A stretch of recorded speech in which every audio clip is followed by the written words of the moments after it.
Monday night's Brexit dinner was constructive and friendly, both sides have insisted. Yet it's hard to tell what purpose the discussions involving the Prime Minister and Jean-Claude Juncker actually served, says the Daily Telegraph. The deadlock remains firmly in place, and the best Mrs. May managed to extract was that negotiations would accelerate in the coming months. So what's the hold-up?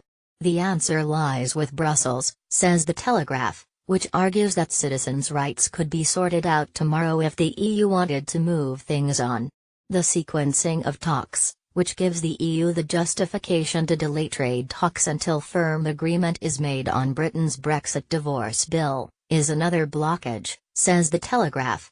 So whatever the EU says, it is in the gift of the EU to unlock the process by showing greater flexibility, according to the paper's editorial, and the longer things go on with no progress, Brexit talks will look more and more like a matter of national honour. If Mrs. May is simply being lined up for another humiliation at the EU Council in Brussels on Friday, says the Telegraph, she may want to ask herself whether it is worth going at all. Not so, says The Guardian, which suggests the underlying problem for the Prime Minister is that the Brexit fantasy of 2016 is not turning into reality.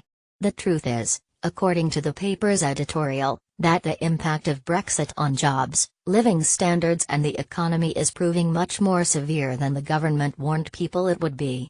Global Britain is a delusion cooked up by the Tory party's obsessive anti-Europeans, says The Guardian. And despite the claims otherwise, Britain's relationship with the EU and continued access to the single market is far more consequential than anything else on her agenda.